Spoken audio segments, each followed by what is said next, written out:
Hey guys, this is Miss Arlequin, and in this test prep lesson, we're going to be talking about a strategy that involves previewing the questions first in order to help us save time during a test.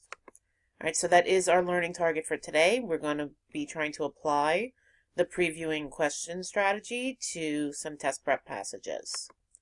All right, so there are a lot of different strategies for test taking. One of the most important things to realize is that you always want to have as many strategies as you can. I like to call it like our bag of tricks. That way, if you have a lot of strategies within your bag of tricks, you always have a lot of different things you can pull out and use and apply depending on what's most appropriate for the situation. So for this particular strategy, it basically is exactly the way it sounds. You look at the questions first. So the first thing that I would do, obviously, is I would read the directions and I would read the title. This gives me an idea as to what the text is going to be about, whether it's fiction, it's nonfiction. Sometimes it gives you a general idea of the topic as well. Then I would not read the passage. I would go right to the questions. Now, as I go through the questions, I'm looking for key words. What is the question asking me to do? So what type of question is it? Is it asking me to look at central idea? Is it asking me to look for a context clue, vocabulary? Is it asking me to make an inference? And if it's something specific that I need to look for, not only do I want to focus on those keywords, but I might even want to take the specific topic or wording and have that be my focus for when I go back into the passage and look for the answer. So what I do is I take the breakdown of the question and I jot down at the top of the passage the keyword or details that I want to focus on. If the question directs me to a specific paragraph or lines, then I might actually go to that specific paragraph or line section, and instead of jotting down on the top of the passage, I would jot it down in the margins next to where I'm supposed to focus to find my answer. Then, once I've done that with all the questions, I'll read the passage, and as I'm reading, I'll look at my annotations, and whenever I find the answer, I'm going to highlight and put a question number next to it. I might even possibly, depends on the passage, it depends on how comfortable I feel, I might, the second I find the answer to a question, stop reading and then go and answer that question. But, again, that depends on the passage and it depends on the person. If you're somebody who has a hard time getting the central idea, then you're not going to want to do that. You're going to want to read the passage straight through before you then go back to the questions and answer them. All right, so for this particular practice, we're going to be using a test passage called Telling Plastic Bags to Bag It. It comes from the 2015 7th grade New York State ELA exam. If you want to follow along with this passage and actually apply today's lesson, you're going to be able to find the passage in our Google Drive student resource folder within the test prep.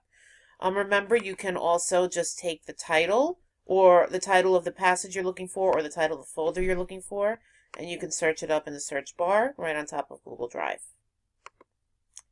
All right, so when I go to the passage, I've already looked at the title, plastic bag, telling plastic bags to bag it. So I'm going right to the questions and I'm ready to start breaking them apart. All right, so the first question is question 43. The Seattle activists' use of the phrase gut-wrenching in line 4 suggests that learning about the plastic bags in the whale's belly was A, physically demanding, B, emotionally painful, C, very informative, or D, extremely tense. All right, so the first thing I notice is that this question tells me to look at a specific line. So I'm going to be able to annotate right next to line 4, and that this is a vocabulary or language question because it wants me to basically analyze the use of the phrase gut-wrenching.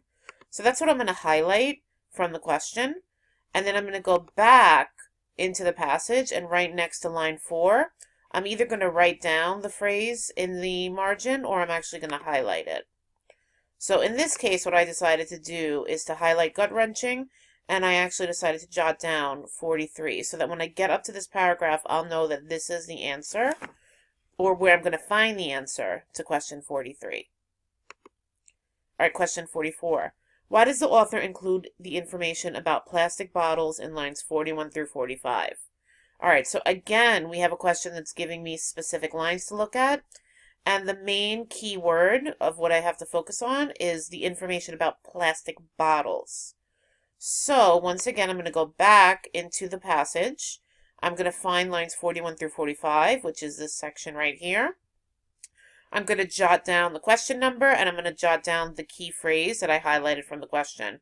That way, when I'm in this paragraph, I'm actually going to focus on paying attention to what is being said about plastic bottles here. All right, now question 45. In lines 53 through 58 of the article, the author explains events surrounding a citywide vote. Based on this information, readers can infer that. All right, so this is an inference question, and I have to make an inference based on a citywide vote. And once again, I'm being directed to specific lines. So, just like with the previous two questions, I'm going to go into the passage. I'm going to find the paragraphs that contain these lines. I'm going to jot down the question number, and I'm going to jot down what I'm supposed to be doing here. And here, I'm supposed to make an inference. I decided not to jot down the word citywide vote because, according to the question, this entire section is about a citywide vote. So what I really just want to do is, within this section, make an inference. What conclusion can I draw about the citywide vote here? And it really, actually, now that I'm talking it through, maybe that's what I could actually jot down also. Sometimes it's a good idea to take the question and give yourself smaller questions. We've talked about this in class. So what conclusion can I draw about the citywide vote? And I'm going to abbreviate CWV. Of course, I can abbreviate as much as I want because anything I write on this test passage is just for me. It's not being graded. All right, so now let's see if we can apply the strategy. Continue with the rest of the questions. Practice the strategy. Read the questions first. Annotate, highlight, look for the line numbers and the key words. What are they basically asking you to do? And as we did in the last question, you might want to consider giving yourself smaller questions or rewording the question. And then use the question previewing strategy and the annotations that you make to help you answer the passage questions.